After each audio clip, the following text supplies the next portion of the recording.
నీకు కష్టం వస్తే నేను నిలబడతాను రా అనేటువంటి ఒక మెసేజ్ చెప్పకుండానే ఇచ్చేవాడు. ఎవరికి ఆ మాట అనేవాడు కాదు.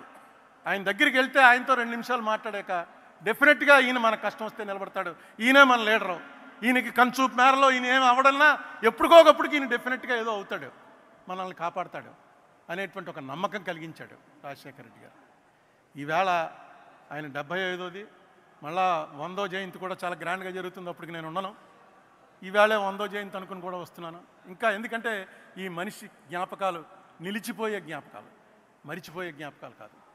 ఈ మనిషిని మీరు ఇష్టపడుతున్నది ఆయన మీకేదో సాయం చేశాడని కాదు, ఇలాంటి వాడు ఒకడు ఉండాలిరా అని. సాయం అక్కర్లేదు మనకి, ఆ మనిషి మొహం ఒకసారి తలుచుకుంటే ఒక్కసారి తెలియకుండా ఆనందం కలుగుతుంది.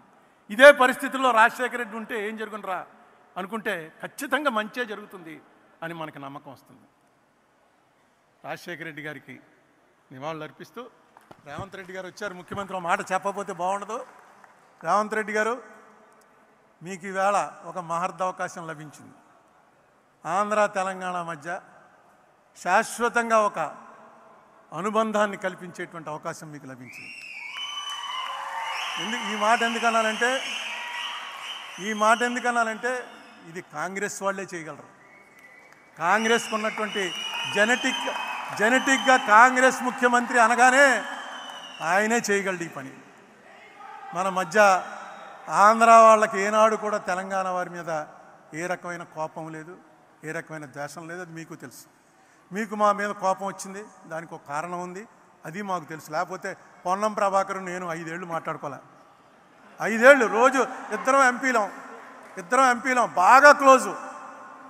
అలా మోహన్ చూసుకుని పక్క పోతూ రుద్రరాజు తండ్రి చచ్చిపోయిన రోజున మళ్ళీ వస్తే ఏం పొన్నం అంటే ఏం అరుణ అన్నాడు. ఏంటంటే కారణం రాజకీయ కారణాలు. ఈ కారణాలన్నింటినీ కూడా ఒక్కసారి దాని మీద దృష్టి పెడితే రేవంత్ రెడ్డి గారు ఖచ్చితంగా వీటిని సెటిల్ చేయొచ్చు. ఆంధ్ర తెలంగాణ ఓన్లీ టెక్నికల్గా 2 రాష్ట్రాలు తప్ప ప్రజలు మాత్రం ఒకటే అనే మెసేజ్ ఇవ్వగలరు.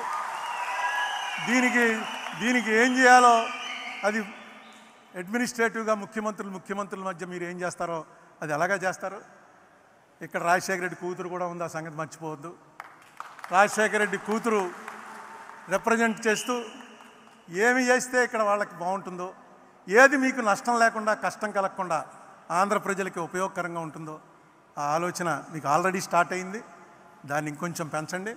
రామచంద్రరావు కేవీపీ లాంటి వాళ్ళు ఎలాగా ఉన్నారు మీకు హైదరాబాద్లోనే ఉంటున్నాడు ఆయన. మీకు ఎప్పుడు కావాలంటే అప్పుడు సహాయపడతారు. ఖచ్చితంగా ఈ క్రెడిట్ మాత్రం రేవంత్ రెడ్డి గారికి దక్కటం కోసమే ఆయన ముఖ్యమంత్రి అయ్యాడని నేను తలుస్తున్నా.